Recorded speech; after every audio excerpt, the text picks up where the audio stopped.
Hello friends, sociology के crash course channel में आपका स्वागत है। ये एक क्रैश कोर्स चैनल है जिसमें यूजीसी नेट और असिस्टेंट प्रोफेसर एग्ज़ाम के पूरे कोर्स को कवर किया जाएगा। तो फ्रेंड्स, हम सभ्यतावादी दृष्टिकोण पढ़ रहे थे जिसमें हमने एन.के. बोस को पढ़ा और अब हम किसको पढ़ेंगे? सुरजीत सिन्हा को। ठीक है। फिर एलपी विद्यार्थी है, शाम तक हो सकता है मैं उनका वीडियो भी अपलोड कर दूँ। ठीक है। तो एक बात और भी है कि जिन लोगों ने सब्सक्राइब किया हुआ है और बेल आइकन ऑन किया हुआ है उनको केवल 3 वीडियो की नोटिफिकेशन ही मिलेगी। ठीक है। तो हो सकता है कि आज 4 या 5 वीडियो पड़ जाए, तो आप एक बार चेक कर लीजिएगा शाम को। ठीक है, कि कितने वीडियोस पड़े हुए हैं। तो शुरू करते हैं आज का वीडियो। तो फटाफट वीडियो को लाइक कर लीजिए क्योंकि ये वीडियो आपको बहुत पसंद आने वाला है। ठीक है। तो देखिए, भारतीय सभ्यतावादी परिप्रेक्ष्य। सभ्यतावादी परिप्रेक्ष्य क्या है? सभ्यतावादी परिप्रेक्ष्य के अंतर्गत हम भारत की संस्कृति, भारत के कल्चर, यहाँ के लोगों के रहन सहन, खान पान के अंतर्गत हम चीज़ों का अध्ययन करते हैं। ठीक है। हम विवाह का अध्ययन करेंगे तो केवल विवाह की बात नहीं करेंगे, हम जाति की भी बात करेंगे कि क्योंकि एक दूसरे से कोरिलेटेड चीज़ें हैं। ठीक है। कोई भी ऐसी चीज़ नहीं है जो कोई भी ऐसा पार्ट नहीं है सभ्यता का जो दूसरों से अलग हो।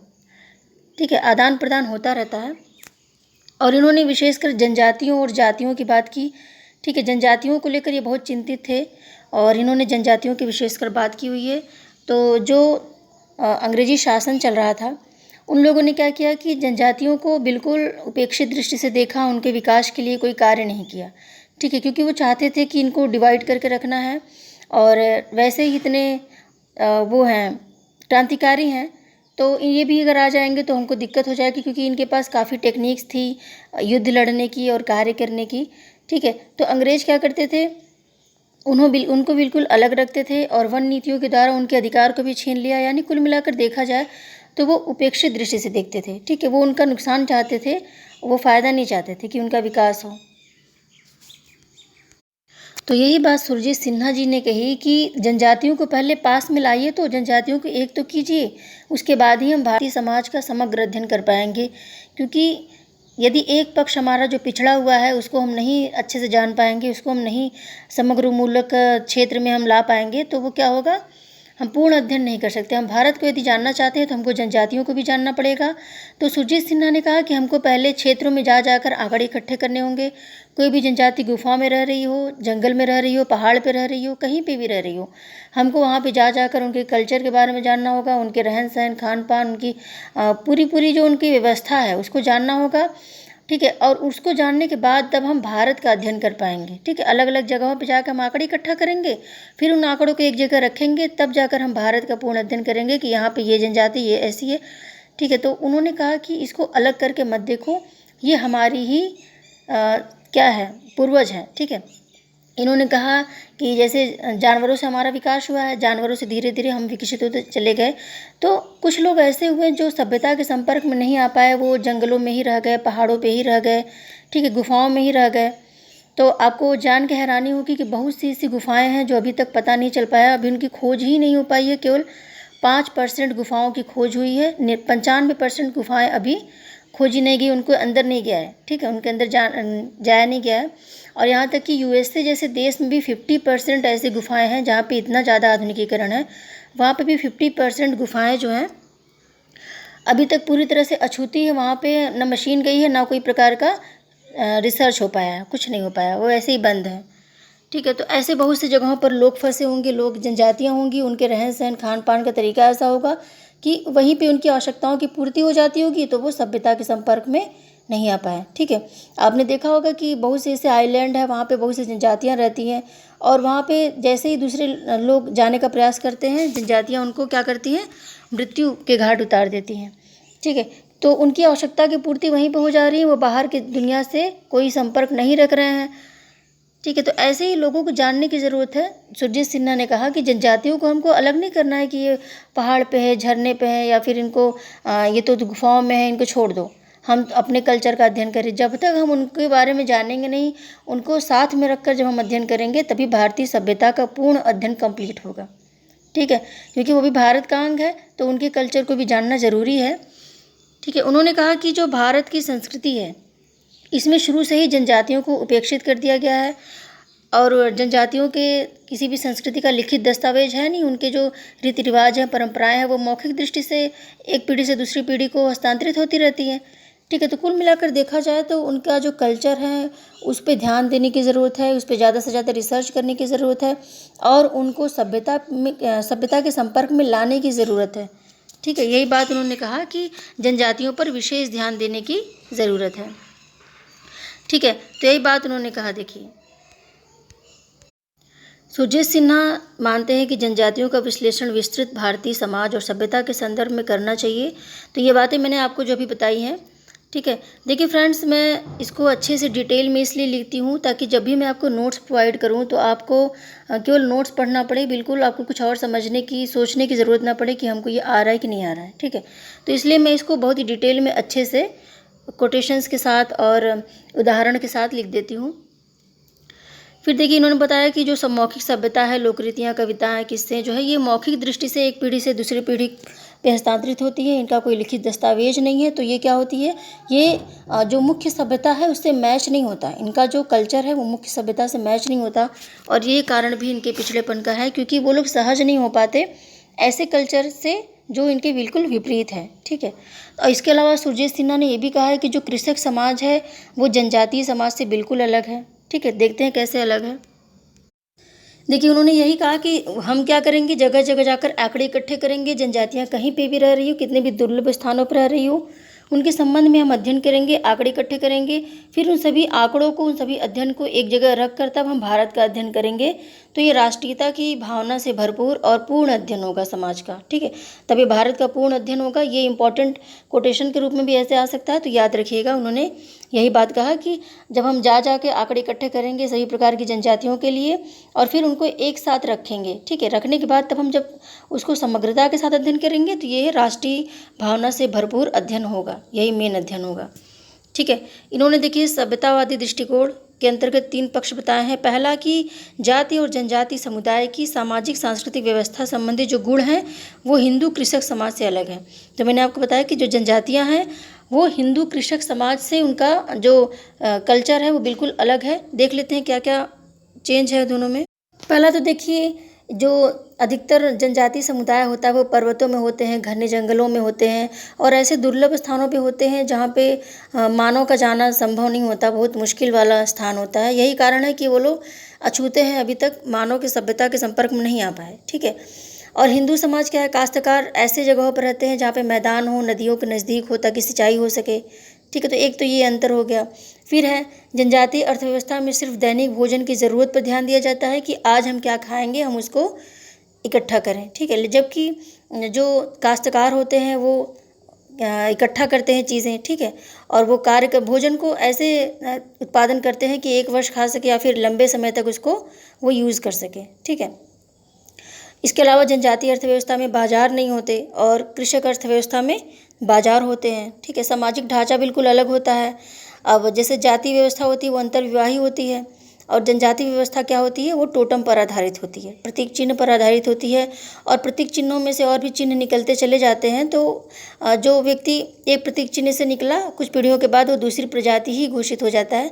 और इनके यहाँ जो विवाह करने का तरीका, खान पान, रहन सहन का, ठीक है, नरबली जैसी प्रथाएं पाई जाती हैं, तो ये भी हमारे यहाँ से बिल्कुल अलग है।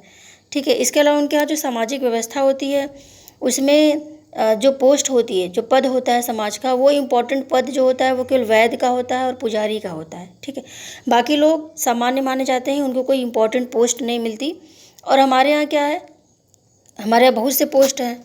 ठीक है, जैसे पुजारी हो गया और ओझा हो गए, ज्योतिषी हो गए, शिक्षक हो गए, साधु हो गए, ठीक है, राजनीतिज्ञ हो गए, सामाजिक कार्यकर्ता हो गए, इस तरह से बहुत से पोस्ट हैं। तो ये अंतर हो गया। फिर वैचारिक दृष्टि से देखा जाए तो उनके विचार जो है वो अध्यात्म, अंधविश्वास, जादू टोना, मंत्र तंत्र से भरे होते हैं। ठीक है, कोई भी बीमारी हो गई तो सबसे पहले वो कुल देवता की पूजा करेंगे और तमाम प्रकार का नृत्य होता है कि देवी देवताओं को प्रसन्न करने के लिए। लेकिन हमारे यहाँ हम तार्किक दृष्टि से सोचते हैं। ठीक है, उसको कारण का पता लगाने का प्रयास करते हैं और उसके बाद उसको दूर करते हैं। ठीक है, तो ये सारे अंतर हो गए। देखिए, ये समुदाय 2 अलग प्रकार के सामाजिक सांस्कृतिक व्यवस्था के बीच कड़ी है। ठीक है, देखिए सामाजिक सांस्कृतिक व्यवस्था के बीच कड़ी क्यों कहा उन्होंने, देख लेते हैं।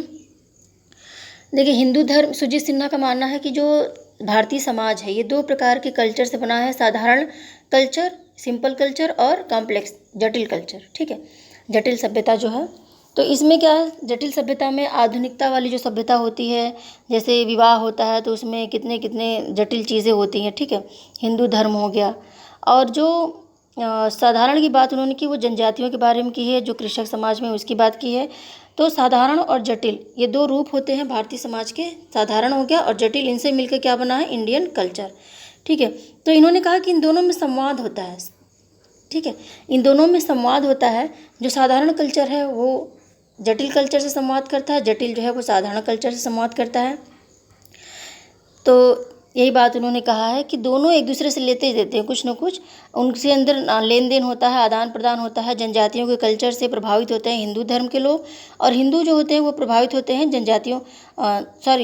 जनजातियाँ जो है वो हिंदुओं से प्रभावित होती है, और हिंदू जनजातियों से प्रभावित हो रहे हैं, ठीक है। यही बात उन्होंने कहा है कि दोनों एक दूसरे से प्रभावित हो रहे हैं, एक दूसरे की चीज़ों को अपना रहे हैं, लेकिन वो अपना कल्चर नहीं छोड़ रहे हैं। जो उनका बेसिक कल्चर है वो छोड़ नहीं रहे हैं, वो केवल परिवर्तन कर रहे हैं, दूसरे की चीज़ों को अडॉप्ट कर रहे हैं, ठीक है। जैसे जनजातियां हैं वो पूरी तरह से हिंदुओं की नहीं चीज़ें ले रही हैं, वो उनका जो त्यौहार है, उनके जो पूर्वज हैं उनका वो समय समय पर पूजा कर रहे हैं, पाठ कर रहे हैं, और भी चीज़ें जो नृत्य वगैरह हैं वो भी करते हैं, ठीक है। तो एन.के. बोस और सुरजीत सिन्हा दोनों में बेसिक अंतर ये है कि सुरजीत सिन्हा मानते हैं कि जनजातियां जो हैं एक दिन धीरे धीरे इंडियन कल्चर, हिंदुओं की कल्चर को अपनाते अपनाते हिंदुओं में समाहित हो जाएगी, ठीक है। जबकि सुरजीत सिन्हा मानते हैं कि ऐसा बिल्कुल नहीं होगा, क्योंकि दोनों एक दूसरे से चीज़ें लेते हैं लेकिन अपनी परंपरागत जो सभ्यता है उसको बनाए रखते हैं, उसको छोड़ते नहीं हैं। जो परंपरा है उनकी, जो उनका बेसिक कल्चर है उसको छोड़ते नहीं हैं।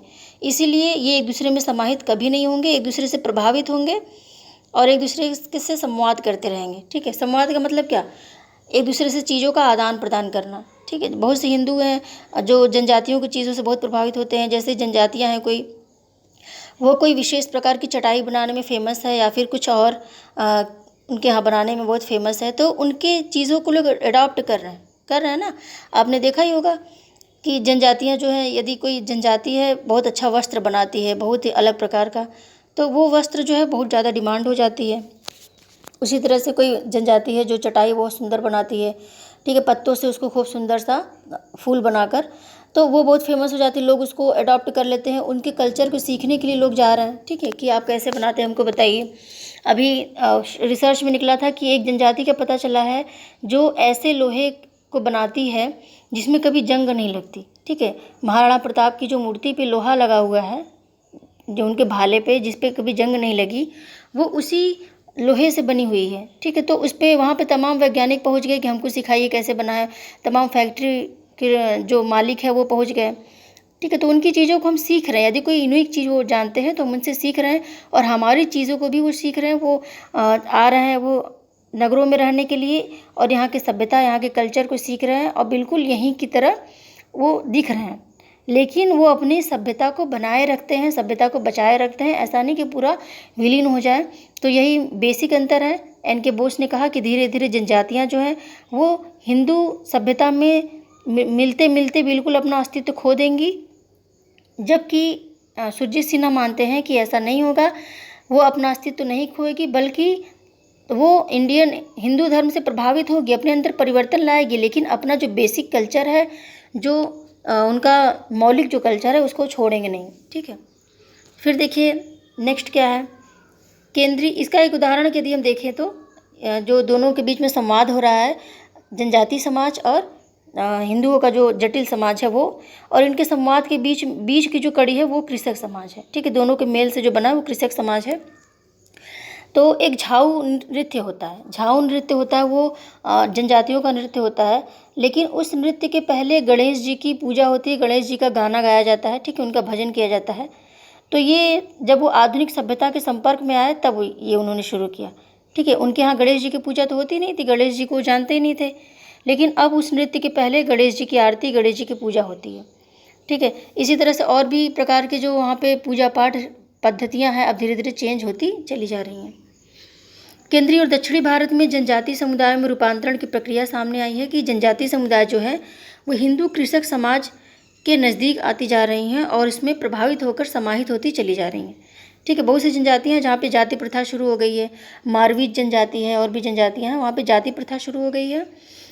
तो हमारे यहाँ से प्रभावित होकर, हमारी सभ्यता से प्रभावित होकर अब वो भी ऐसा करने लगे। जनजातीय समुदाय भारतीय मुख्य धारा से बाहर है, ठीक है। यह परंपरागत भारत की पिछड़ी शाखा माना जाता है। ये आदिम जातियां भारतीय सभ्यता के संपर्क में आकर विकसित हुई, परंतु इन्होंने परंपरागत गुणों को नहीं छोड़ा, ठीक है। तो आदिम जातियां हैं ये। मैंने आपको बताया कि हमारा विकास जो है, मेरा आपका सबका विकास जानवरों से हुआ है। जानवर जंगल में रहते थे, ठीक है। बहुत से लोग आए और उन्होंने क्या किया, बहुत से लोग जो हैं सभ्यता के संपर्क में आ गए, उनका विकास होता चला गया। वो मशीन को जान गए, वो मोबाइल को जान गए, वो सब कुछ जान गए। लेकिन जो लोग जंगलों में ही रह गए, उन पर ध्यान ही नहीं दिया गया, दुर्लभ स्थानों पर रहते हैं वो, ठीक है। तो उनके अंदर सभ्यता का विकास नहीं हो पाया। वो बिल्कुल आधा उनका जीवन जानवरों जैसा ही होता है। जैसे जानवर रोज़ शिकार करने जाता है, ठीक है, आज शिकार करना है, फिर आज खाना है, सोना है, फिर कल के लिए फिर उठना है शिकार करने, ठीक है। वैसे ही वो भी केवल रोज़ के भोजन को इकट्ठा करने के लिए ही कार्य करते हैं। बस उनका उतना ही कार्य है कि हमारा पेट भर जाए, बस, ठीक है। तो यही बात उन्होंने कहा कि जो एक जातियां हैं, आदिम जाति यानी जनजाति जो है वो, और हमारा जो विकसित समाज है जैसे हिंदू समाज, इन दोनों के संपर्क में आकर उनके अंदर बहुत परिवर्तन हुआ है, लेकिन परंपरागत गुणों को नहीं छोड़े हैं वो, इसलिए एक दूसरे में पूरी तरह से समाहित नहीं होंगे, ठीक है। उन्होंने देखिए भारतीय जनजाति जाति के संपर्क में आकर काफ़ी समानता आ गई है, मैंने आपको बता ही दिया है। अतः यह कहना मुश्किल है कि भारतीय जाति कहाँ से प्रारंभ होती है और जनजाति कहाँ पर ख़त्म होती है। ये दोनों श्रेणियाँ एक दूसरे से इतनी ज़्यादा मिली जुली है, ठीक है। उन्होंने देखिए मारिया, गोंड, भूमिज जनजातियों का अध्ययन किया हुआ है। तो मैंने आपको देखिए यही बताया है कि जनजातियाँ हिंदू धर्म में समाहित होती जा रही हैं, उनका समाहित नहीं हो रही हैं, यानी उनका कल्चर जो है वो अडॉप्ट करती जा रही हैं, उनमें बहुत बड़ा परिवर्तन होता जा रहा है, वो हिंदू धर्म का अंग बनती जा रही हैं, ठीक है। और उन्होंने देखिए मारिया, गोंड और भूमिज 3 जनजातियों का अध्ययन किया हुआ है। और ये कोटेशन है कि यह कहना मुश्किल है कि भारतीय जाति कहाँ से प्रारंभ होती है और जनजाति कहाँ पर ख़त्म होती है। ये मोस्ट इम्पॉर्टेंट कोटेशन है, ठीक है। ये सुरजीत सिन्हा का ये कोटेशन आ सकता है, तो आप अच्छे से इसको याद कर लीजिए। भूमि जनजाति के अध्ययन द्वारा यह प्रदर्शित किया उन्होंने कि जाति और जनजाति दोनों का संबंध जो है, ठीक है, सततता का संबंध है, यानी दोनों एक दूसरे से चीज़ें ले रही। जाति जो जनजाति में बदलती जा रही है, और जाति जो है जनजातियों से चीज़ें अडॉप्ट कर रही है, और जनजाति जाति से। सुरजीत सिन्हा ने भारतीय सभ्यता के 2 महत्वपूर्ण गुण बताए। कौन से गुण हैं देख लेते हैं। देखिए पहला गुण ये है कि भारतीय सभ्यता जो है, भारतीय समाज जो है, ये साधारण और जटिल धारणाओं के संयोजन से बना है। साधारण में कौन हो गए, जनजाति लोग हो गए, और जटिल में कौन हो गया, जटिल में जो आधुनिक सभ्यता हो गया, ठीक है। इसमें देखिए लिखा हुआ है साधारण से तात्पर्य जनजातीय समुदाय और स्थानीय परंपरा से है, जबकि जटिल का तात्पर्य सघन नगरीकृत कृषि आधारित और जागृत परंपराओं से है, जैसे हिंदू समाज हो गया, ठीक है। ये दोनों धारणाएं एक दूसरे को प्रभावित करती हैं, और भारतीय सभ्यता इन दोनों के परस्पर संबंध का परिणाम है। भारतीय सभ्यता क्या है, देखिए इंपॉर्टेंट कोटेशन है, ये बन सकता है, क्वेश्चन बन सकता है इंपॉर्टेंट, कि किसने कहा कि भारतीय सभ्यता जनजाति और जाति दोनों के संबंध का परस्पर परिणाम है।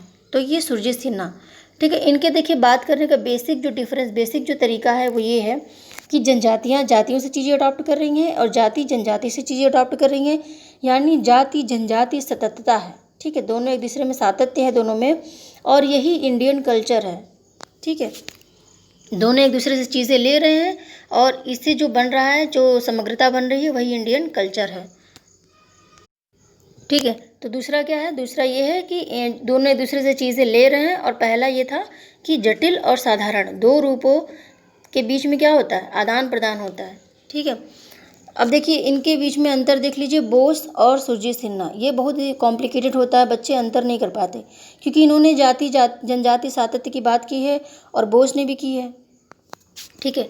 तो बोस के विपरीत सिन्हा मानते हैं कि सांस्कृतिक परिवर्तन दोहरा रास्ता है, इनमें दोनों एक दूसरे को प्रभावित करते हैं। तो मैंने आपको बोला कि जाति है जनजाति है, ये एक दूसरे से चीज़ें अडॉप्ट कर रहे हैं, ये इनसे ले रहे हैं, ये इनका खान पान ले लिए, इन्होंने इनका वस्त्र पहनने का तरीका ले लिया, इनको पूजा पद्धति इन्होंने ले ली, इन्होंने, तो इस तरह से क्या हुआ, एक दूसरे से आदान प्रदान हो रहा है, ठीक है। और बोस क्या मानते हैं, बोस मानते हैं कि जनजातियाँ जो है हिंदू समाज से अधिक प्रभावित हुई हैं, बहुत ज़्यादा प्रभावित हो गई, और जल्दी ही वो हिंदू धर्म में विलीन होती चली जाएंगी, अपना अस्तित्व खो देंगी, ठीक है। जबकि सुरजीत सिन्हा मानते हैं कि वो अपना अस्तित्व कभी नहीं खोएंगी, क्योंकि दोनों अलग अलग हैं, दोनों एक दूसरे से चीज़ें अडॉप्ट करेंगे, ठीक है, वो विलीन नहीं होंगे।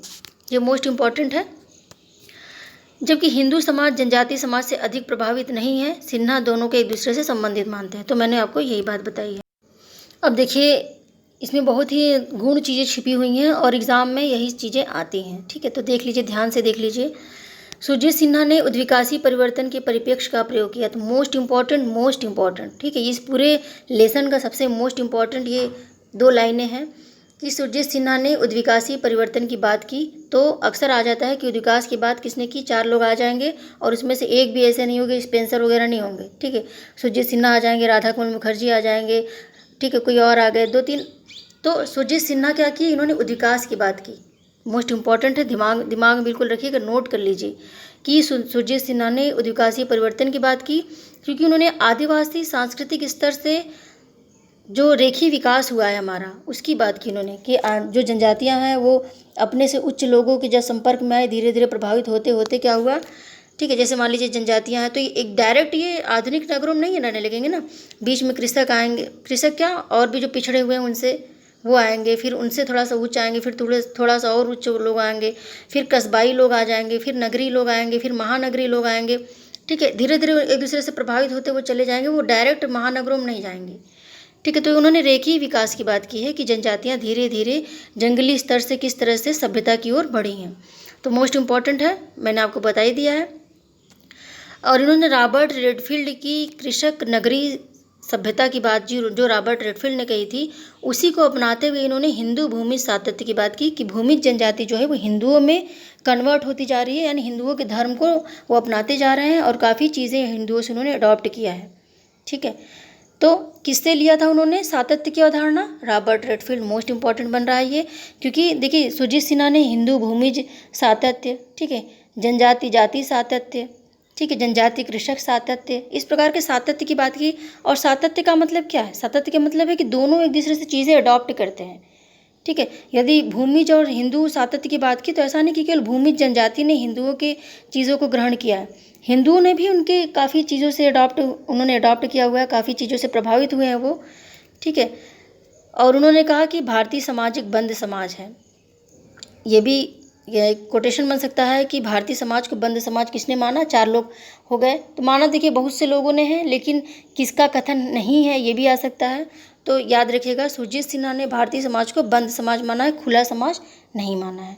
ठीक है, ओके फ्रेंड्स, तो जिन लोगों ने सिनॉप्सिस के प्रारूप की डिमांड की है कि सिनॉप्सिस कैसे बनाते हैं और कौन से टॉपिक्स इसमें अच्छे हैं रिसर्च करने के लिए, तो उनके लिए वीडियो जो है वो कल तक अपलोड हो जाएगा। ठीक है, तो वीडियो अच्छा लगा हो तो वीडियो को लाइक कीजिए, शेयर कीजिए, और मेरे कंटेंट अच्छे लगे हैं तो चैनल को सब्सक्राइब कीजिए। ऐसे ही कंटेंट आपको बार बार मिलने वाले हैं। मेरे सारे थिंकर मैंने सरल भाषा में ऐसे ही समझाया हुआ है। ठीक है, तो चैनल को सब्सक्राइब कर लीजिए और बेल आइकन को ज़रूर दबाइएगा, ताकि जब भी मैं कोई वीडियो अपलोड करूँ उसकी नोटिफिकेशन आपके पास पहुँच जाए और कोई भी लेक्चर आप मिस ना करें। ठीक है, क्योंकि लेक्चर मिस करेंगे तो क्वेश्चन मिस होंगे। ओके, तो मिलते हैं फिर अगले वीडियो में, तब तक के लिए बाय।